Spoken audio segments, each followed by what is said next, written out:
Las 6 en punto, sean ustedes bienvenidos, muy buenas tardes, esto es Enfoque, estamos desde ya en los 1470 AM, nuestro programa va de lunes a viernes, de 6 a 7 de la noche, con invitados, análisis, el debate que nos caracteriza, pero también mucha información, como siempre, temas de interés de nuestro querido departamento del Tolima y su ciudad capital. Esto es Enfoque, bienvenidos. Agradecimiento especial a todas las personas que nos escuchan desde sus hogares y sitios de trabajo, desde el transporte público, desde el transporte, mejor dicho, desde cualquier tipo de transporte y están ahí conectadísimos con nosotros. Gracias a los que nos siguen y nos ven en redes sociales. En Facebook estamos como Enfoque TV, en Twitter @Enfoque Tolima, en Instagram @Enfoque_Tolima y nuestra página web enfoquetolima.com. Desde ya estamos transmitiendo a través de la página de Facebook de Ondas de Ibagué, más de 120.000 seguidores, una de las páginas más seguidas en el departamento del Tolima. Gracias a todas estas personas que siguen esta página y los que le han dado me gusta, más de 94.000 que están conectados, viendo la mejor información, comentando, interactuando con estos medios de comunicación. Más que todo, Ondas de Ibagué es en este momento el noticiero más escuchado del departamento del Tolima. A continuación vamos a ir con la nota económica con mi compañero, docente universitario y también economista, Guillermo Naranjo. La nota económica, la información más importante del ámbito económico, en Enfoque, con el economista y docente universitario, Guillermo Naranjo. Sí, Daniel, muy buenas noches y muy buenas noches a todos los oyentes. Ibagué es la tercera ciudad más económica en Colombia para enero del 2020 según los reportes de El DANE. El DANE el día de ayer reportó el índice de precios al consumidor para el primer mes de enero de 2020. Bueno, para el primer mes del año 2020, perdón. Y mire estas cifras. Para el caso de Ibagué, lo que mayor presentó variación en el IPC. El IPC para Ibagué en enero fue de 0.46. Pero lo que más le representó valor a Ibagué fue la variación en el sector transporte, que se varió positivamente en 1.67%. Esto pues sin duda alguna es producto de que recordemos que el año pasado pues se subieron las tarifas. Sí, señor. Entonces ya se ve un efecto del aumento de la tarifa en el transporte en la inflación en Ibagué. El segundo gran sector que reportó aumentos en la inflación en Ibagué fue el sector de la recreación y la cultura, con 0.83%.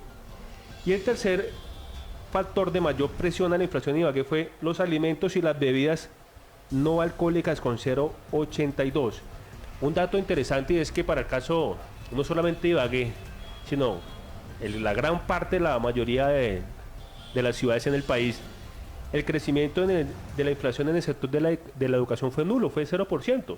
Esto se debe básicamente a que el costo de las matrículas y del tema escolar se va a ver reflejado en el mes de febrero. Los analistas siempre han afirmado que esta variación en el IPC se ve reflejado no en enero sino en febrero.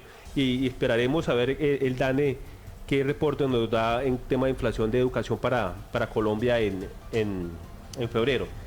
Y miremos la ciudad. ¿Sabe, Daniel, cuál es la ciudad más? Riohacha. Tiene una inflación anual. La inflación que acabamos de dar es una inflación del mes de enero. La inflación de lo corrido del año en Riohacha es de 4.87%. En segundo lugar está Cali con 4.43%. La ciudad más económica en este momento, o más bien donde los precios suben a menor escala, es Neiva con 2.66%. En segundo lugar está Villavicencio con 2.78%. En tercer lugar está Ibagué con 3.15% de inflación corrida del año. Acá hay algo importante que resaltar.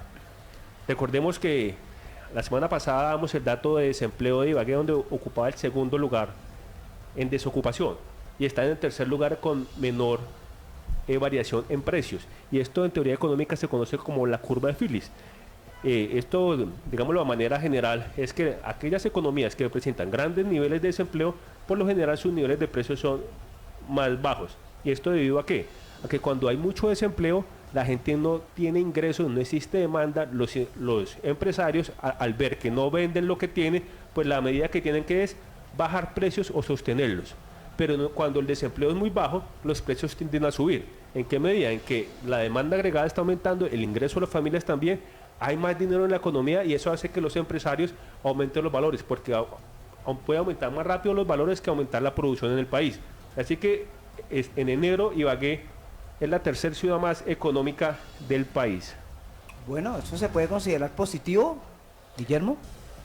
Sí, realmente es un Porque factor... por lo general las estadísticas que ha dado el DANE en los últimos meses ha sido negativo para la capital tolimense. Sí, es un factor importante de que los precios no estén aumentando porque eso garantiza que de cierta manera la demanda se pueda generar en el corto plazo. Sin embargo, acá hay que ponerle mucha atención al nivel de desempleo porque realmente es una variable que le juega negativamente al crecimiento de la ciudad. Sin embargo, que la inflación no esté tan elevada para la ciudad es muy favorable y sobre todo para los hogares ibagreños. Claro que sí, son las 6:06. Antes de irnos con la sección del libro del día, quiero saludar a Julián Rodríguez. Él es abogado, él es ex candidato al Consejo de Ibagué por el partido Polo Democrático. Julián, muy buenas tardes, bienvenido a Enfoque. Muy buenas tardes, Daniel, un cordial saludo. Muy buenas tardes, profesor Guillermo, y un cordial saludo a toda la audiencia de Enfoque TV que nos ve hasta ahora. Venga, Julián, ¿usted qué tanto lee? ¿Usted sí lee harto? Sí, me gusta leer, sí. Hoy vamos a tratar un tema muy interesante, pero hay libros que llaman la atención. ¿Qué es lo que usted más lee? En este momento estoy leyendo un libro que se llama La violencia en Colombia, ¿Sí? De Germán Guzmán, Eduardo Falsborda y Eduardo Mañaluna, de Orlando Falsborda y Eduardo Mañaluna, y es una recopilación y un estudio que hicieron en los años 40, 50 de cómo fue la violencia en Colombia, o sea, con hechos reales, donde en el prólogo dicen, les dejamos esto para que hacia adelante por favor tengan cuidado con la violencia. Miren lo que pasó, el Tolima pues digamos fue un departamento originario de todos estos líos de la violencia que se generaron y lo estoy leyendo porque hoy yo creo, y una de mis conclusiones, no la he terminado, es que hay que bajarle a la violencia, Daniel.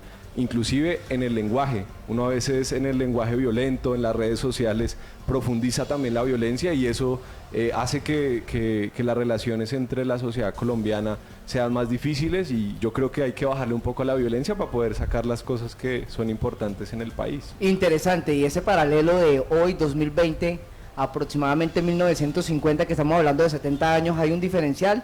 ¿O en lo mismo? ¿Usted qué estadísticas puede...? Hay muchos patrones similares, Daniel. Hay muchos patrones similares por la cultura misma del colombiano, del Tolima, porque como digo, hay hechos que se registran acá en el departamento, pero también creo que hoy hay hechos nuevos que nos pueden permitir contrarrestar esos efectos que ha generado la violencia, que tantos males le ha causado de verdad al pueblo colombiano.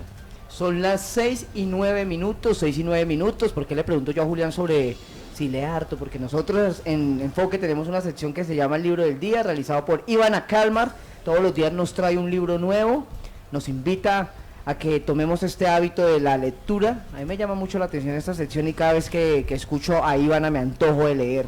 Ivana Calmar y la sección El Libro del Día. En Enfoque, El Libro del Día, con Ivana Calmar. Un espacio que promueve la lectura y el pensamiento crítico. Enfoque, un periodismo diferente. Daniel, buenas tardes. Ya jueves, el clima nos acompañó muy caluroso, ya muchos vuelven a casa, otros van a estudiar y bueno, como siempre, les agradecemos por estar conectados con Enfoque. Aquí hay buen debate y excelentes recomendaciones literarias. Hoy hablaremos de Conversación en la Catedral, una novela magnífica escrita por Mario Vargas Llosa. Es la tercera que escribió, comenzó a escribirla en París y la finalizó en Puerto Rico. Esta obra es un retrato de ese Perú que se encontraba bajo una dictadura en la década de 1950 y describe la vida de diferentes clases sociales. Uno de los grandes temas de la novela es el disgusto ante el gobierno corrupto. El principio de Conversación en la Catedral es considerado uno de los mejores inicios de una novela. Santiago Zavala, el protagonista, abre la novela planteándose una pregunta, y es: ¿en qué momento se había jodido el Perú? La interrogante nace del desconcierto y el pesimismo del protagonista, pues es incapaz de comprender la realidad peruana en su conjunto, a la cual juzga con criterios morales. La novela también es un retrato crudo de la corrupción moral y la represión política que vive el Perú bajo la dictadura de derecha del general Manuel Arturo Odría. Mario Vargas Llosa es un escritor y político peruano que cuenta también con la nacionalidad española desde 1993. Es considerado uno de los más importantes novelistas y ensayistas contemporáneos. Sus obras han cosechado numerosos premios, entre los que se destacan el Nobel de Literatura en 2010, el Cervantes en 1994, y es considerado como el mejor escritor y el más importante en lengua española. Y bueno, eso fue todo. Los invito a conocer sus gustos literarios, porque cuando experimentamos y leemos varios géneros, nos encontramos como lectores y disfrutamos más del placer de la lectura. Muchas gracias y feliz tarde para todos. El análisis, la opinión y credibilidad en Enfoque, un periodismo diferente. Escúchalo en Ondas de Ibagué, 1470 AM. El poder de la radio. 6 y 11 minutos, voy a leer algunos de los comentarios que ya nos escriben. Nos dice Yaira Rincón: me encanta Yaira, saludo cordial, gracias por escucharnos y por vernos ahí a través del Facebook Live. Debo también a Amelia Arias, dice: qué buen programa. Amelia, gracias por seguirnos, gracias por escucharnos. Doctor Tiberio Giraldo, que no pudo acompañarnos el día de hoy, los saludamos en este momento. A Henry Arbey Torres Pinilla, gran saludo. Daniel, Guillermo y mesa de trabajo. Claudia Patricia Durán, bien, saludo especial para cada uno de ellos. Me llama la atención, miren, hay un perfil que nos pregunta, el perfil se llama Ladrones en Videos, Cámaras de Seguridad Ibagué, dice: ¿por qué lo sacaron de RCN? Le voy a contar mi historia. A mí no me sacaron de RCN, me dieron un trabajo aquí en Ondas de Ibagué. Yo trabajo para el noticiero de Ondas de Ibagué con Héctor Sánchez Troncoso. Trabajo de 6 a 9 de la mañana en el noticiero, salgo a hacer reportería, estoy de 12 a 2 y por ende no valía la pena como estar acá en las mañanas e irme para RCN a estar en las tardes, noches. Entonces me traje toda la indumentaria de Enfoque para aquí, para Ondas de Ibagué 1470M. Agradecimiento especial a toda la familia RCN, pero aquí estamos en Ondas de Ibagué, siguiendo en el periodismo, haciendo, como dice nuestro eslogan, un periodismo diferente. Gracias por la pregunta. Decimos a este perfil que llama la atención. Mire que ellos suben mucha información que tiene que ver con el ámbito judicial, Guillermo. Mucha, pero mucha información, yo los sigo a ellos. Entonces les mando un saludo cordial. ¿Cuál es el tema de hoy en Enfoque? La contratación por horas, una salida a la problemática de empleo en Colombia, ¿o qué piensa usted? Opine con nosotros en Enfoque. Si tiene algún interrogante, las líneas fijas totalmente habilitadas, 261-4590 y 261-4591, 261-4590 y 261-4591. Escucho en redes sociales, veo en Twitter muchos memes, muchas recochas, mucho inconformismo también con las últimas propuestas que ha dado a conocer el gobierno nacional frente a esto. Y por eso hoy queremos también conocer cada uno de sus criterios en nuestras redes sociales. Ahí en la transmisión del vivo, díganos, ¿qué piensa usted? ¿La contratación por horas es una salida a la problemática del desempleo? ¿O qué piensa usted? Por ahora le pregunto a Julián Rodríguez. Julián, ¿qué empieza usted a pensar luego de esta propuesta del gobierno nacional? Daniel, pues yo creo que ya este gobierno cada semana que pasa estoy preocupado porque nos saca una noticia peor de la anterior, ¿no? La semana pasada nos tenían con el cuento de que el presidente Duque le pidió la extradición a Guaidó de Aida Merlano, ¿no?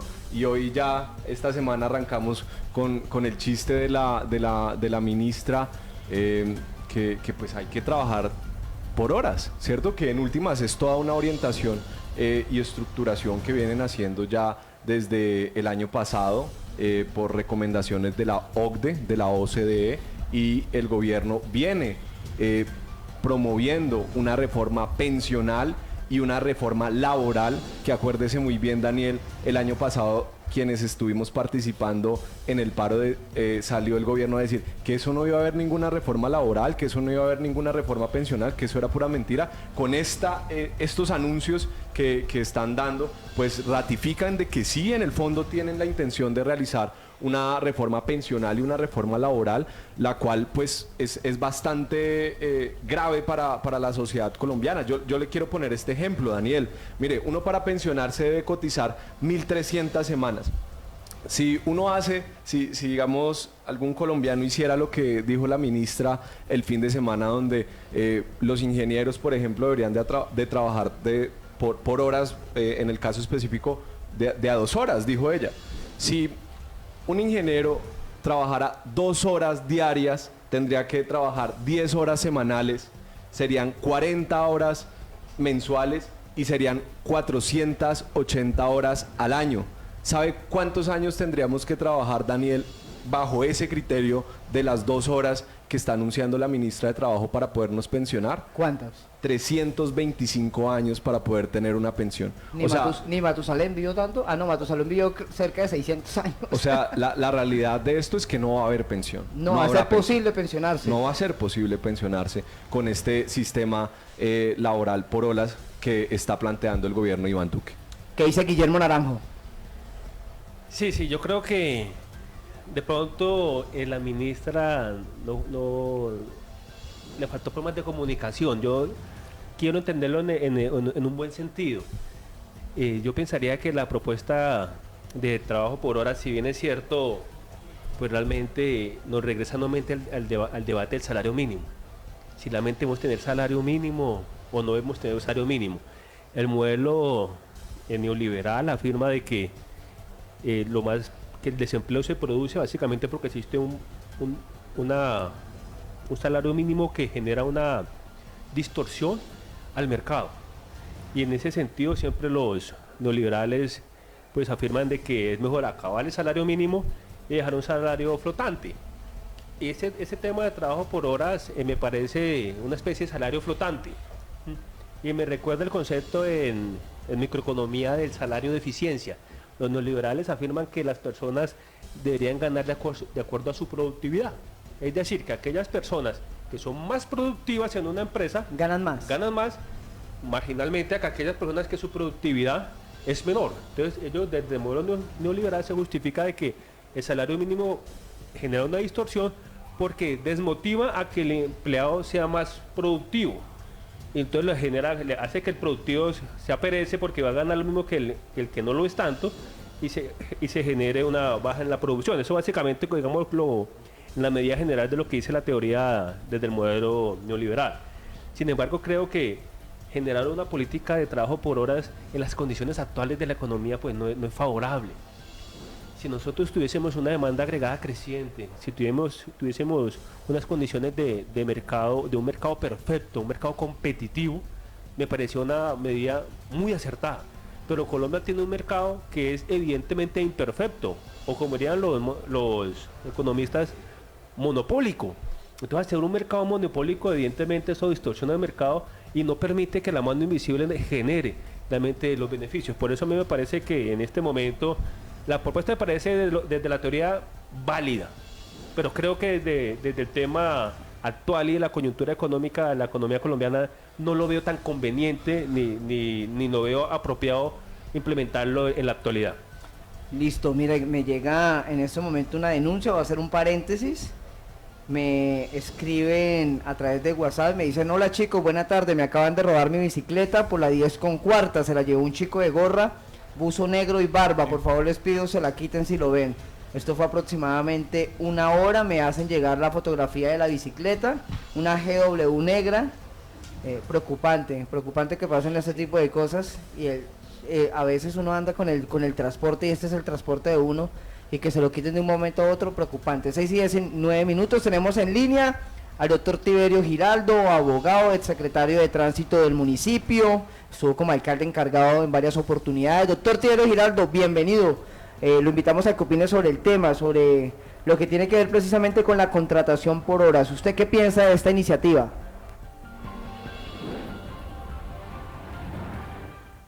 Doctor Tiberio Giraldo, ¿nos escucha? 6:19. Estamos tratando de restablecer la comunicación con el abogado Tiberio Giraldo.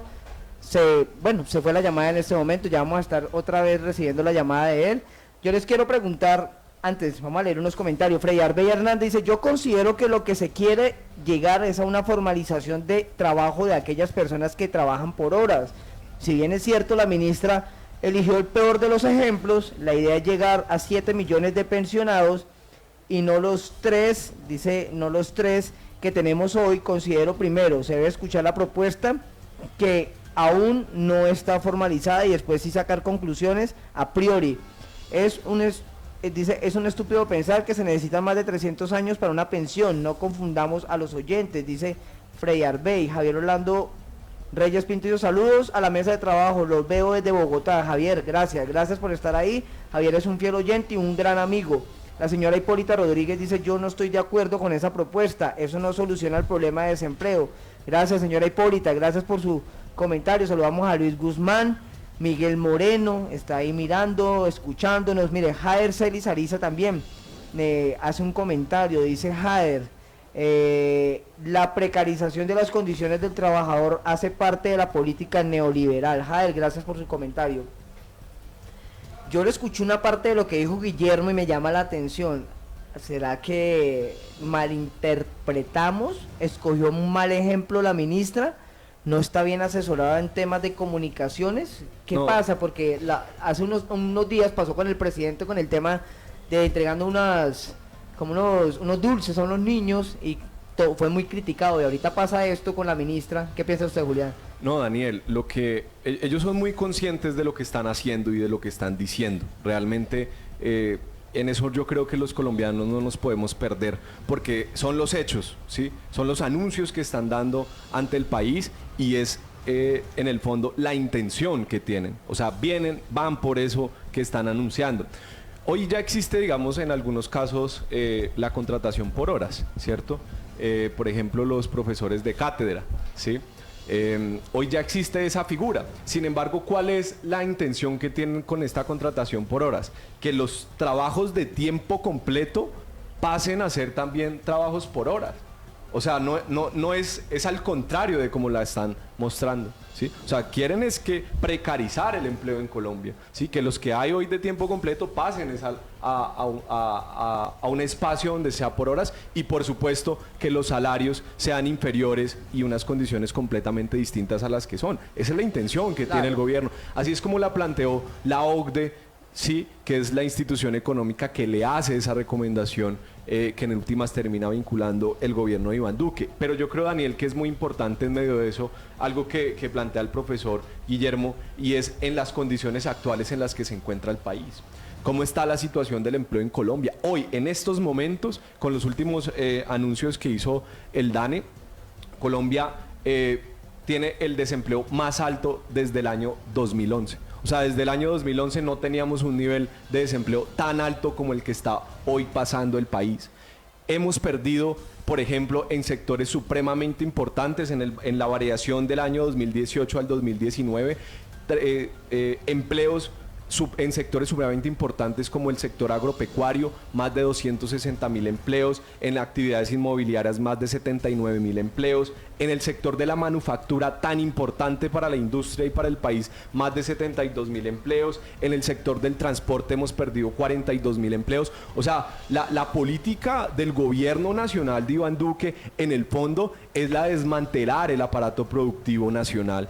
Y si hoy hay un gobierno que no le interesa fortalecer el aparato productivo, la industria, la producción agropecuaria y en ese sentido la generación de riqueza para generar más empleo, pues estamos ante una situación bastante compleja que en últimas me parece que es un debate supremamente importante para la situación actual del país que tenemos que desarrollar y discutir como colombianos. O sea, realmente esta política de empleo, de salarios, de productividad, la política económica que se ha venido desarrollando en los últimos años en Colombia, ¿le está sirviendo al país? O sea, ¿por qué hoy el país está con los niveles más altos de desempleo desde el año 2011? ¿Por qué estamos perdiendo tantos empleos en sectores claves? Las exportaciones están decreciendo. Aquí en el departamento del Tolima estamos viendo todas las afectaciones que eso está generando, ¿sí? O sea, ¿realmente el país va por buen camino? Entonces yo creo que en el fondo lo que tenemos que discutir en medio de esta situación tan compleja que se encuentra el país es debe ser el modelo de desarrollo colombiano, ¿sí? Porque evidentemente el que están aplicando no le está sirviendo al país, ¿sí?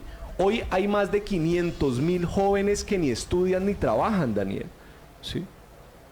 Y ante eso, entonces, ¿cuál es la propuesta del gobierno? Que trabajen 2 horas diarias, como lo está planteando la ministra, para que en el fondo nunca tengan pensión. O sea, hay una realidad latente. Por eso muchos de las movilizaciones que se han visto en el paro nacional, la mayoría de los que se están movilizando son los jóvenes, Daniel, ¿sí? Porque hoy la situación de la juventud en estas condiciones es supremamente grave. No nos están dando oportunidad de poder pensionarnos. Esa es la realidad de lo que está sucediendo hoy. Y mal hace el gobierno de Iván Duque al desconocer todas las movilizaciones que de manera, como yo las respaldo, masiva, civilizada, democrática y pacífica, están reclamando la gente en las calles. Al contrario, está optando toda una política contraria a lo que le está diciendo la gente que necesita. Entonces, sí me parece que es muy importante que podamos discutir de fondo estos asuntos para la vida del país y obviamente el departamento que tiene que ver también en esto. Mire, Freddy Arbey Hernández dice que quiere hablar. Lo invitamos, Freddy. Saludo cordial para usted. 261-4590, 261-4591 para que opine con nosotros. Se lo repito, 261-4590 y 261-4591. 6 y 26 minutos. Freddy, Jader Celis Ariza dice, el desempleo viene desde antes de la migración. Gracias a Jader, sigue opinando. Algunos de los comentarios... Dice, mira, Freddy, el que quiere comentar, dice, claro que en el país pasa por desempleo porque nunca había existido un éxodo de migrantes de la historia colombiana, más los desmovilizados. Dice que no diga falacia, Julián, dice Freddy. Está que se debate, que se debate. Guillermo Naranjo. Sí, bueno, yo quiero traer al debate las palabras de Juan José Echevarría, gerente del Banco de la República. No solamente las que dio el día viernes, sino ayer en el informe de política monetaria. Decía Juan José Echevarría que gran parte del crecimiento que vivió el país el año pasado, nos recordemos que el año pasado realizamos algunos debates sobre el pobre crecimiento de la economía colombiana, pero que decíamos que a pesar de que crecimos poquito, éramos los que jalonábamos a América Latina, porque teníamos 3.4 de crecimiento y las otras economías venían mal, o creciendo a tasas menores. Y decía el gerente decía 3 factores que potencializaban ese crecimiento, porque es que digamos que económicamente la cosa está rara. O sea, Colombia no es que esté de malas, como dice el gerente, eso no es de malas, lo que pasa es que falta seriedad en temas de políticas públicas, porque es que estamos creciendo económicamente, si bien es cierto poquito estamos creciendo, pero ese crecimiento no se ve reflejado en las tasas de desempleo. Es decir, el año pasado creció el PIB, que uno esperaría por teoría que la tasa de desempleo disminuyera, pero ¿qué sucedió? La tasa de desempleo aumentó, pasamos de 9.5 a 10.5. Entonces uno dice, bueno, ¿qué es lo que está pasando? Entonces los genios del Banco de la República, porque hay gente muy capacitada y tiene total, bueno, gente realmente con muchísimo conocimiento en economía, ellos afirman que hay 3 factores importantes. El primero, el aumento de las remesas. El aumento de las remesas que recibió Colombia. Muchos colombianos que están en el exterior vieron reflejado que más de 4,5 millones de colombianos que viven en el exterior. La economía norteamericana mejoró, eso generó unos recursos a ellos que ellos transfirieron a la economía colombiana con un tipo de cambio mayor. La familia pero no solo la norteamericana, ¿no? Todo el mundo. O sea, claro. Europa. Pero digamos que Estados Unidos es el principal lugar de donde vienen las remesas para el país. Entonces decía, ese fue un factor. Es cierto. Decía, hay otro factor que se presentó, fue los venezolanos. Los venezolanos, no sé, espero que no me va a pasarlo la ministra del Trabajo, de pronto se me malentienda acá en la emisora. Los venezolanos empujaban ese poco nivel de crecimiento. ¿Por qué razón? Claro, lo que dice acá un oyente es cierto. Muchos empresarios comenzaron a contratar esa mano de obra venezolana mucho más barata por cuestiones de ilegalidad, no sé si sea el concepto adecuado, y eso para disminuir costos permitió generar un poquito la producción. Pero miren esto, los jefes de hogar no son los que están perdiendo empleo en Colombia, sino son los segundos, digamos el hijo. Entonces está el papá y el hijo trabajando. Cuando llegan los venezolanos, el venezolano le quitó el puesto de trabajo al papá, se lo quitó al hijo. Claro, al bajarse los salarios en ese sector, el hijo dijo por costo de oportunidad, dijo, bueno, yo prefiero a este precio que van a pagar la jornada, prefiero quedarme en la casa viendo el partido de fútbol, escuchando Enfoque, a irme a trabajar. Entonces los venezolanos sí movilizaron desempleo, pero no al jefe de la familia, sino a los otros integrantes de esa familia, que de todas maneras hay que tomar alguna decisión de peso para poder salir adelante. Igualmente decía el gerente del Banco de la República, ¿por qué no se crea empleo en Colombia? Y decía dos razones bien importantes. Decía la primera, decía costos laborales. Los costos laborales que tiene el empresario son muy altos, que desmotivan la contratación de nuevo personal. Y en segundo factor decía la robotización. Es decir, el mercado laboral se está cambiando, se está cada vez tecnificando muchísimo más. Entonces yo veo en la propuesta de la ministra una salida teórica interesante para disminuir los costos de contratación en los empresarios y esperar, estoy hablando teóricamente, claro, yo digo, si le bajo los costos de empleo al empresario, yo esperaría en condiciones normales, ceteris paribus, diríamos en economía, que el empleo se aumentase. Pero lo que uno ve en las condiciones actuales es que eso no va a pasar. No, pero es que además ha sido la política que han venido aplicando durante los últimos años. Mire bien la ley de financiamiento, ¿cierto? O la reforma tributaria que aprobaron el año pasado. Ese es el argumento con el que la coalición del Centro Democrático y el presidente Duque aprobó la reforma, ¿sí? Que le bajaban más de 10 billones de pesos de impuestos a las empresas porque bajándole los impuestos iban a generar empleo. Pero realmente es lo que han aplicado en los gobiernos de Uribe, de Santos y de Duque en los últimos años y no ha funcionado, ¿sí? O sea, estoy poniendo un margen del 2011 a hoy y la generación de empleo en el país está en una situación difícil. Sí, claro, el desempleo en Colombia no es cíclico. Es decir, uno habla de un desempleo cíclico en la medida en que baja el Producto Interno Bruto, está bajando la demanda y eso genera desocupación. En Colombia el problema de empleo no es cíclico, es un problema estructural. Claro. Estructural, y hacia un problema estructural, un problema de largo plazo. Es de largo plazo, no se toma simplemente con que se aumente el nivel de producción. Por eso es importante que el gobierno realmente tome una medida de choque que perfeccione las competencias de los trabajadores.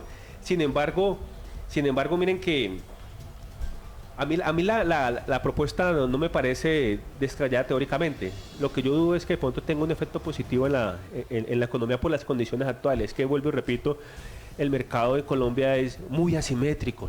Acá la competencia es muy imperfecta y eso lleva igualmente a que las distorsiones vía salario pues no se vean. Yo recuerdo hace unos meses, unos años, cuando hablamos de unos salarios. Cuando hablamos del debate del salario mínimo, hablábamos de un salario diferencial por regiones. Es decir, que existe un salario mínimo para Ibagué, uno para Bogotá, uno para Barranquilla, uno para Riohacha, para tratar de amortiguar los costos en temas laborales para el empresario y generar una reactivación del empleo. Que ese me parece también un debate supremamente interesante. Yo pienso que lo que le está diciendo la ministra, que vuelvo y repito, no utilizó el mejor ejemplo, creo que no utilizó el mejor ejemplo para transmitir su política, su propuesta. Pienso que es un debate que no vuelven a llevarnos al debate del salario mínimo. Es que acá lo que se está empezando es el debate del salario mínimo. ¿Cuál debe ser el tipo de salario mínimo que tenemos? ¿Debe ser un salario mínimo de eficiencia? ¿Debe ser un salario mínimo de sobrevivencia? Bueno, ¿debe ser el mínimo como lo trabajamos acá? Bueno, ¿cuál debe ser ese salario mínimo que no afecte los costos laborales, pero que permita la generación de empleo y la producción del país? Sí, Daniel, pero yo creo que en el fondo, o sea, el debate de fondo, yo creo que hay que verlo más allá del salario y es de cómo es el desarrollo del país, ¿sí? Y entonces uno coge ahí sí el salario mínimo, todos estos factores que estamos analizando, las pensiones, todo, y lo que uno se da cuenta de verdad, el empleo, lo que uno se da cuenta de verdad es que el gobierno de Iván Duque no le interesa resolver estos asuntos, no le interesa resolverlos, ¿sí? El mejor ejemplo es aquí en el Tolima lo que estamos viviendo. O sea, ¿cómo usted puede generar empleo, mejorar las condiciones del salario, mejorar las condiciones económicas de un país? Pues por supuesto que es fortaleciendo la industria y la producción. Digamos, son dos fuentes de generación de riqueza, por lo tanto pueden ser dos generadores de empleo a nivel nacional, ¿cierto? Y uno que es lo que está viendo, por ejemplo, con el gobierno de Iván Duque. En campaña les prometió al sector de los textileros y de la confección a nivel nacional que iba a subir los aranceles de las importaciones de telas chinas a Colombia. Y los textileros votaron por el presidente, por Iván Duque con esa promesa de campaña, y una vez llega el gobierno de Iván Duque, ¿sí?, junto con Analdex, ¿sí?, que son, digamos, los importadores, y el ministro de Hacienda Carrasquilla, y demandan los artículos que habían subido los aranceles en el Congreso de la República para, digamos, tener unas mejores condiciones del fortalecimiento de la industria del sector textil y confecciones. Acá en el departamento del Tolima nosotros lo estamos viendo. ¿Por qué el Tolima hoy está viviendo unas condiciones de desempleo tan fuertes como la estamos viviendo? Hay que analizarlo de fondo también. Nosotros venimos también de un proceso de desmantelamiento de la producción agropecuaria del departamento del Tolima y del abandono de la industria del sector textil y confección en la ciudad de Ibagué, que han sido fuentes generadoras de empleo fuertes para nuestra ciudad, y que hoy, por ejemplo, lo ve uno en el caso concreto, por eso estoy hablando del caso concreto, el gobierno del presidente Iván Duque lo que hace es demandar los artículos y no escuchar las demandas que tienen un sector tan importante, en el caso nuestro, para el departamento del Tolima y por supuesto el país. 6:36, vamos a ir a una pequeña pausa comercial. Ustedes escuchan Enfoque a través de Ondas de Ibagué 1470 AM. Ya regresamos. En los 1470 de la M, Enfoque, un periodismo diferente. Ya puedes pagar el impuesto predial del 2020. Recuerda que si cancelas tu factura durante el primer trimestre del año, podrás acceder al descuento del 15%. Puedes descargar tu recibo en línea a través de nuestro portal www.ibague.gov.co o acércate a los puntos de atención de la Secretaría de Hacienda para obtener tu factura. Recuerda que gracias al pago de tus impuestos podremos transformar nuestra ciudad, porque Ibagué vibra. ¡Hey tú! Sí, tú. ¿Quieres renovar tu marca, promocionar tu empresa o contar una nueva historia? Somos prácticos, sencillos y directos para lo que necesites. En Juan Zapata Publicidad te apoyamos a cumplir tus metas y volver realidad los sueños de tu empresa. Con nuestra creatividad, estrategias y experiencia, Juan Zapata es la agencia donde lo extraordinario es infinito. Contáctanos al 310-252-4717 y síguenos en nuestras redes sociales como juan.zapata.t. Lecontamos.com, noticias verdaderas en tiempo real. El único portal judicial del centro del país. Entérese de todo lo que ocurre en el Tolima y en Colombia. Objetividad, inmediatez y seriedad en la noticia. Estamos en Facebook, Twitter y en www.lecontamos.com. Lecontamos.com, noticias verdaderas en tiempo real.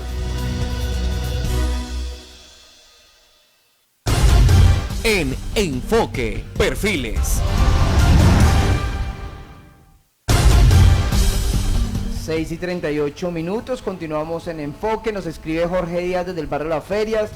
Nos dice, buenas, ya en sintonía, equipo de panelistas, queridos oyentes, fabuloso el tema del día de hoy, lo de la ministra, el desempleo, los venezolanos y nuestra situación en Colombia. Dios los ilumine y alguien con poder decisorio los escuche en el alto gobierno. Gracias a Jorge por su comentario. Saludo especial. Saludamos a Freddy Arbey Hernández, él es abogado y se conecta con nosotros en este momento. Freddy, muy buenas tardes, bienvenido. Hola Edson, buenas noches, herramienta de trabajo, muchas gracias por contestar esta llamada. No, estaba diciendo pues en este momento está muy interesante el tema. Yo sé que tal vez hay mucho desconcierto social, ¿sí? Producto de las marchas son tantos atropellos que han existido, no solamente en temas del gobierno actual, sino en muchos gobiernos, ¿sí? Esto es un tema que ya la gente lo ha trabajado. Lo que sí me disgusta a veces es que se tergiverse la información. O sea, no hay un tema ya en la mesa, ¿sí? Y ya está diciendo que es que si quieren pauperizar el trabajo, que 2 horas, hay que trabajar más de 300 años, no. Mire, el gobierno del doctor Iván Duque ha tenido unos avances importantísimos. No sé si de pronto alguno ha leído la mal llamada reforma tributaria, sino la ley de financiamiento, ¿sí? Donde se van a fortalecer programas como Jóvenes en Acción, como Familias en Acción, como programas del adulto mayor, ¿sí? El tema de la devolución del IVA, ¿sí? Un punto a favor. El segundo, ¿sí? A las entidades financieras se ha cargado con un impuesto para mejorar las vías terciarias del país. Este gobierno ha avanzado, este gobierno ha hecho cosas propositivas, ¿sí? Ahora, el tema que nos ocupa hoy, en este momento Colombia tiene aproximadamente 3 millones de pensionados, ¿sí? Un régimen de prima media con unas primas exuberantes, ¿sí? Con algunas primas de algunos maestros que tienen 2 y 3 primas, ¿sí? El gobierno lo que quiere es que esa reforma de prima media, ¿sí? Que también se pueda, que esos auxilios y esos subsidios que tienen esas pensiones puedan llegar a las personas que en este momento tienen ese tipo de contratación. Y no nos digamos mentiras, pero es que en Colombia existe el trabajo por horas, es que no se lo está inventando la ministra. Desafortunadamente tuvo el peor ejemplo, porque pues el ingeniero de sistemas, dentro de sus capacidades, y cualquier persona dentro de su profesión, ¿sí? Va a requerir de más tiempo en alguna compañía, ¿sí? Pero lo que se quiere es aquellos vendedores que son informales, que trabajan en la calle, que no han logrado tener acceso a la pensión, pues puedan realizarlo, ¿sí? Por eso es una propuesta, ¿sí? No quiere decir que es que ya mañana va a amanecer el país diciendo que van a poder contratar por horas. Por eso hay que escuchar la propuesta del gobierno y esperar a ver qué es lo que sucede, ¿sí? Pero entonces anticipadamente ni siquiera hay una propuesta y ya estamos diciendo que tenemos que paralizar el país. Yo pienso que es un mensaje muy negativo que se le da a la ciudadanía. 6:41, Freddy, no me vaya a colgar, pero le pido que se quede en línea. Julián Rodríguez, ¿qué piensa lo que acaba de decir Freddy referente al tema de los docentes y otros argumentos que pone sobre la mesa de trabajo? No, yo sí leí la reforma tributaria que disfrazaron de ley de financiamiento y sé que la verdad fue que en el fondo le perdonaron 10 billones de pesos a las empresas en exenciones tributarias y le sacaron 2 billones de pesos más a los pobres de este país, al contrario de lo que se dice con eliminación de subsidios, por ejemplo, en temas de salud, ¿sí? Y bueno, frente al tema pensional, es un debate también muy interesante, pero digamos que, ¿por qué nosotros estamos planteando esto? Porque es que el gobierno del presidente Iván Duque lo que ha venido es acogiendo toda una serie de recomendaciones, diagnósticos y propuestas que ha hecho la OCDE, la OCDE. La OCDE es un organismo que prácticamente está dirigido por los Estados Unidos en un club de países ricos, donde los Estados Unidos le orientan a los países qué hacer en sus economías, qué necesitan. Hoy para nadie es un secreto que los Estados Unidos juegan un papel preponderante en la dominación económica del mundo y la forma como se está relacionando con algunos países como Colombia es de cipayos, ¿sí? Usted está conmigo o está contra mí. Entonces el gobierno colombiano lo que le ha dicho es nosotros estamos con usted, pero entonces cuando el gobierno colombiano está con ellos, pues tiene que acoger las recomendaciones que ellos le están imponiendo al país, económicas. La reforma tributaria, ley de financiamiento, tiene su origen en la OCDE y es acogida por el presidente Iván Duque. Por eso les perdonan 10 billones de pesos en exenciones tributarias a las empresas, entre esas incluidas las que hacen negocios de afuera hacia acá, ¿cierto? Que terminan afectando en algunos aspectos la economía nacional, ¿sí? Entonces, la reforma pensional tiene también unas sugerencias que ya se han hecho en estos planteamientos, y el régimen de prima media, vienen por el régimen de prima media también, ¿sí? Incluso se ha planteado la posibilidad de que Colpensiones, ¿sí?, haga parte del sector de los fondos privados de pensiones, y que la forma de que los colombianos podamos acceder a una pensión en este país sea a través solamente de esos fondos privados. Miren en Chile, ¿sí? En Chile es lo que han hecho durante los últimos años y todo el mundo en Chile está protestando porque ya no se aguantan más esos fondos privados de pensiones. Y aquí lo que está haciendo este gobierno es llevarnos a que solamente haya fondos privados de pensiones. Cuando cambia, digamos, la figura de pública a la privada, hay una desmejoría en la posibilidad de cotizar más y de poder tener una pensión más alta para los colombianos. Entonces aquí hay debates de fondo. Y yo no creo que la contratación por hora sea para, digamos, legalizar o combatir la informalidad. Al contrario, ¿sí? Lo que tiene la finalidad es de los trabajos que ya existen de tiempo completo, es volverlos en contratación por horas, ¿sí? Entonces uno dice, frente a todo esto, realmente, ¿cuál es la actitud del gobierno? ¿Sí? ¿Hay una política de generación de empleo seria que se esté desarrollando? ¿Sí? No existe. Aquí nos echaban el cuento de la economía naranja y está a la hora que nadie sabe cuántos empleos genera la economía naranja, ¿sí? De resto no hay absolutamente nada, ¿sí? Lo dice el profe, las remesas de los colombianos que con mucho esfuerzo están trabajando en el exterior y están viniendo acá, están enviando la plata a sus familias, por ejemplo. Pero ¿cuál es la industria? ¿Cuál es la producción? ¿Cuál es la riqueza que está generando hoy el Estado colombiano? No, y entonces eso es lo que estamos discutiendo. Ese es el debate de fondo. ¿Cuál es el modelo de desarrollo económico? Evidentemente, a mi manera de ver, y respeto las ideas del oyente, por supuesto, es que este gobierno no le interesa gobernar para los colombianos, ¿sí? Y ahí, digamos, que tenemos todo el derecho, quienes protestemos de manera civilizada, pacífica, este próximo 25 de marzo que va a haber un gran paro nacional, donde esperamos que el gobierno se siente a atender estas medidas, estas propuestas que le está haciendo gran parte del pueblo colombiano, para que negocie con los representantes del Comité Nacional del Paro y de verdad el país pueda empezar a resolver asuntos de fondo que hoy son muy graves. Antes de irnos con Guillermo Naranjo, escuchamos de nuevo a Freddy Hernández. Freddy, ¿qué opina lo que acaba de argumentar Julián Rodríguez? Bueno, con respecto al tema de la verdad es que no alcancé a escuchar todo porque se me fue la señal, ¿sí? Pero hablaba de un tema específico a los más pobres, creo que lo escuché, que es la ley de financiamiento, ¿sí? Con respecto a eso, sí quiero decir que si una persona que se gana más de 50 millones de pesos al año sigue siendo pobre, entonces este país no le podemos creer nada al director del Centro Nacional de Estadística, del DAN, ¿sí?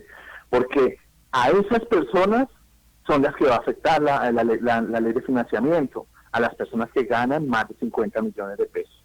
Aquí no se está hablando de cobrarle tributo a nadie más, ¿sí? Entonces me parece que es otra mentira más. Lo que sucede es que a veces algunos colectivos de la política lo que hacen es eso, ¿sí? Confunde y rellenarás. Pues confundimos a todo el mundo, en las redes sociales una cantidad de fake news, ¿sí? Entonces, aquí el llamado es a que hagamos un debate transparente, ¿sí? A que no le digamos mentiras. Si yo como contratista o alguna persona que sea contratista tiene la posibilidad de ganarse más de 50 millones al año, yo considero que es justo que le aportemos al país en algo, ¿sí? Aquí no estamos hablando que se gana 1 o 2 salarios mínimos. No, a esos no. A esos es a los que les va a llegar el subsidio, ¿sí? La devolución del 20% del IVA, a ellos es a los que les va a llegar en los programas del adulto mayor, ¿sí? Es más, esta semana se incrementó el subsidio, creo que fue una promesa de campaña del presidente Iván Duque, ¿sí? Que el adulto mayor iba a recibir 100.000 pesos mensuales, que no puede hacer la gran cosa, pero para esos adultos mayores sí verdaderamente mitiga un poco la situación del país. Entonces, la invitación es a que se realice un debate sincero, ¿sí? Con cifras reales, no tratando de confundir, ¿sí? A la población, sobre todo a los oyentes, ¿sí? A las personas que nos escuchan, y en el tema de las redes sociales también hacer un manejo responsable, o sea, no todo lo que aparece en internet, yo creo que el 80% es falso. Entonces la invitación es a que profundicemos los temas, ¿sí? Analicemos qué es lo que vamos a compartir, qué es lo que estamos hablando, y analicemos cuál es la situación del país, ¿sí? Hablando del tema nuevamente del desempleo, es que este país tiene una cantidad de desmovilizados a los que, sí, dejaron el acuerdo de paz listo, pero no lo dejaron financiado, ¿sí? Y sumémosle a eso la mano de obra venezolana, ¿sí? Y el éxodo de migración de ese país, que también ha afectado muchísimo. Y si no, miremos, salgamos a las calles de acá de Ibagué y vamos a ver esa realidad. Entonces aquí no se trata de que el presidente, no. Si hemos crecido, como le decía el doctor ahí hace un momento, si hemos crecido al 3.4, ¿sí? Y somos el jalonador de Latinoamérica, no podemos tener un presidente como ellos quieren hacerlo tildar como un burro. No, el presidente está haciendo las cosas correctamente, el país va avanzando, hay que esperar. Y en este momento se están adoptando esas medidas para que el país continúe avanzando y crezca más que la región y sobre todo en el tema de Latinoamérica. 6:50, muchas gracias a Freddy Hernández por su comentario. Vamos a leer algunos de los criterios que nos hicieron llegar a través de las redes sociales. Henry Arbey Torres Pinilla dice: muchos que atacan las políticas de este gobierno lo hacen repitiendo la repetidora de unos que hacen oposición en el país solo porque son de color diferente, mas no lo hacen con argumento en sana crítica y mucho menos dando soluciones reales, solo dan soluciones populistas. Ramiro Suárez nos escribe también y dice: hay que conocer cuáles son los ejes de la economía que mueve Ibagué para implementar políticas públicas y coherentes e incentivar y blindar esa economía y valor agregado, que la Cámara de Comercio haga su tarea dinámica en bienestar de los comerciantes y empresarios de nuestra amada Ibagué. Jader Celis Ariza dice: la generación de empleo va de la mano de la generación de riqueza empresarial, la cual requiere mano de obra, los cuales, los empleados generan Producto Interno Bruto, demanda, compra, reactivando la economía, es cíclico. Gracias a los que comentaron con nosotros. Guillermo Naranjo. A mí me parece algo importante lo que dice la ministra, es que en este momento no es fácil contratar por horas determinadas actividades. Pienso que ahí sí se debería regular, es decir, y perdóneme el ejemplo, que pues yo no tengo empleada, yo soy mi empleada, ¿vale? Pero si yo quisiera contratar a una empleada solo por esta semana, el lunes, 1 hora o 2 horas, no lo podría hacer porque tendría que afiliarla por un total de un salario mínimo. Entonces también desincentiva el empleo en estas personas. Pienso que si se va a regular para este tipo de personas, me parece propositivo, porque si no el empresario terminaría cambiando, como diría Julián, el tiempo completo por el tema de las horas. Miramos que ya pasó con los contratistas del Estado, ¿cierto? Si uno mira a las personas que acceden a contratos del Estado, pues se supone inicialmente que deberían hacer actividades no misionales y no cumplir horario, y bueno, en fin. Los profesores. Pero pasa todo lo contrario, ¿no? Entonces uno ve que cumplen un horario, hacen actividades misionales de la administración. Entonces lo que uno ve con ese tema de los contratistas fue que realmente, en vez de hacer una contratación formal, pues hace un contrato con muchos desbeneficios. Ellos pagan su salud sobre el 40% de su contrato, unos temas de estampilla que por no sé qué, por sí sé más. Y lo normal acá, aprobación y procultura. Uno puede poner el caso de ejemplo de los profesores catedráticos de la Universidad del Tolima, ¿sí? Frente a los otros docentes, ¿no va a entender? Sí, claro. En esa relación que usted está haciendo. Claro. Y mire que para el tema de catedráticos, yo considero que hay 2 tipos de catedráticos. Se supone en teoría que el catedrático es aquella persona que trabaja en una empresa y que suple unas necesidades específicas en la universidad para un tema muy particular. Pero si uno mira en la actualidad, los catedráticos realmente son catedráticos de profesión. Sus ingresos dependen de la cantidad de horas que le ofrece una universidad, no porque tiene un trabajo estable y se van a dar 1 o 2 clases en la noche en una universidad por suplir una necesidad específica de una universidad. Entonces ahí también hay un peligro, porque hay unos profesores que viven de la cátedra universitaria. Julián Rodríguez, en este momento, ya para terminar en estos minuticos que nos queda, desde su punto de vista, ¿hay alguna otra solución para este tema del desempleo? Ya hemos como traído a colación las palabras de la ministra, las propuestas que anteriormente se han realizado desde el gobierno nacional, pero ¿qué se puede hacer? ¿Qué podría cambiar este panorama? Yo veo el panorama un poco oscuro, Daniel. empezando por la situación de la economía global. O sea, el mundo hoy está pasando por unos nubarrones preocupantes. Digamos, China, que ha sido el país que más ha venido creciendo en los últimos años, se pronostica que vaya a dejar de crecer tan rápido como lo venía haciendo. Estados Unidos, digamos que la idea es que se mantenga. Los pronósticos incluso que han hecho acá en Colombia no son del 3.6, que es lo que ya pronosticaron que aparentemente vamos a crecer este año, y que también lo pronosticaron el año pasado, pero no logramos crecer a ese nivel. El mundo está en una situación económica compleja, ¿sí? Y obviamente nuestro país está en esa situación, ¿sí? Entonces, como colombianos, uno dice, bueno, ¿cómo en medio de la situación de la economía global, cómo logramos fortalecer nuestra economía para que nuestra gente tenga condiciones de bienestar, de vida digna, que pueda acceder a la educación, que pueda acceder a salud, que los empresarios puedan crear empresa, que los trabajadores tengan unas condiciones laborales adecuadas para poder llevar el sustento a sus casas y a sus familias? Pero entonces lo que uno ve es que el gobierno de Iván Duque, digamos que está haciendo toda una serie de medidas contrarias a que la economía colombiana y la generación de empleo, el fortalecimiento de la industria, de la producción, se pueda fortalecer, ¿sí? Entonces, esa reforma tributaria, la reforma pensional, la reforma laboral que están planteando, pues definitivamente no genera unas condiciones para que se pueda fortalecer la economía colombiana. Entonces es ahí donde uno dice, bueno, ¿qué hacemos? Porque si el gobierno, que es el encargado de resolver el problema, no le interesa resolverlo, ¿qué hacemos nosotros los colombianos? ¿Sí? ¿Qué hacemos? Entonces ahí hay un proceso, una acción que se está desarrollando desde el año pasado, donde una gran cantidad de colombianos hemos participado en el paro nacional del 21 de noviembre, en el cacerolazo, en las actividades culturales, artísticas. No respaldamos las actividades del vandalismo ni las que profundizan la violencia en nuestro país. Yo personalmente no las respaldo, no estoy de acuerdo con ellos. Creo que la movilización debe ser civilizada, democrática, pacífica, ¿sí? Y que creo que de esa manera un gran número de colombianos estamos preocupados por lo que está pasando. Y la Constitución nos garantiza un derecho legítimo, que es el de la protesta, en esas condiciones que la estoy expresando, ¿sí?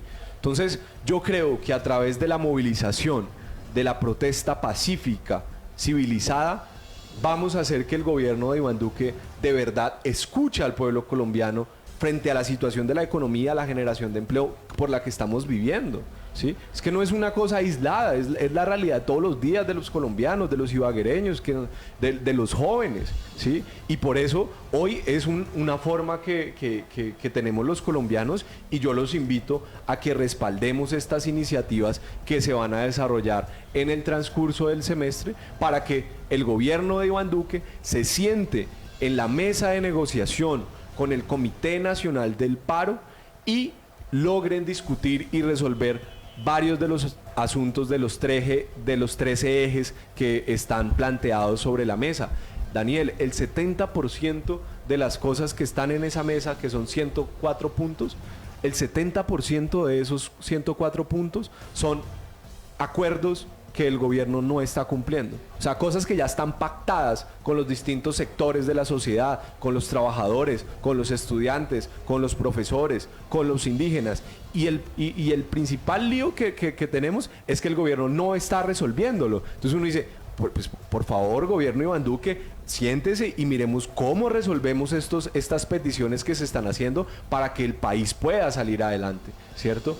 Y eso, pues, digamos que es algo que confiamos muchos colombianos, muchos jóvenes, pero con esa idea, Daniel, de que sea de manera civilizada, pacífica y democrática, porque pues es una forma también de ganar derechos que le corresponden a la sociedad colombiana. Comentario de Rodrigo Ariza Rodríguez, dice: contratar por horas es un sofisma que solo bajaría los índices de desempleo, pero la economía global y la economía de bolsillo continuará en crisis. Este gobierno continúa improvisando. Rápidamente, Guillermo, ¿el gobierno de Iván Duque sigue improvisando? ¿Coincide con el oyente, con nuestro colega Rodrigo Ariza? Es que a Duque le ha tocado difícil, realmente los temas de la economía, el país venía con un decrecimiento del PIB en el último gobierno, que eso llevaba a tomar decisiones muy drásticas. A veces uno, y yo como economista comprendo que a veces hay decisiones que uno sabe que necesita tomar por temas de sostener la economía, pero que van a afectar a gran parte de la población. Y una de esas era la ley de financiamiento, porque es que se está jugando mucho el riesgo país de Colombia en el mercado internacional. No le ha tocado fácil al presidente Duque. Yo lo único que le podría decir al presidente Duque es que es importante el diálogo, que es importante escuchar a todos los sectores para tomar la mejor decisión. Son las 6:59. Agradecimiento cordial a todas las personas que se conectaron con nosotros. No alcanzamos a despedir, pero nos acompañaron Julián Rodríguez, Guillermo Naranjo. Gracias a las personas que llamaron, gracias a los que dejaron su comentario.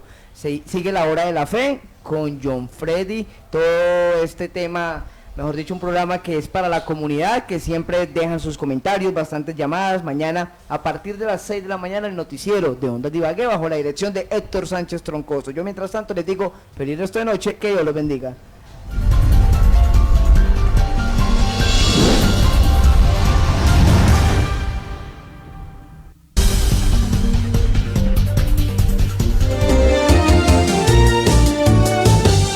Desde Ibagué, la capital del departamento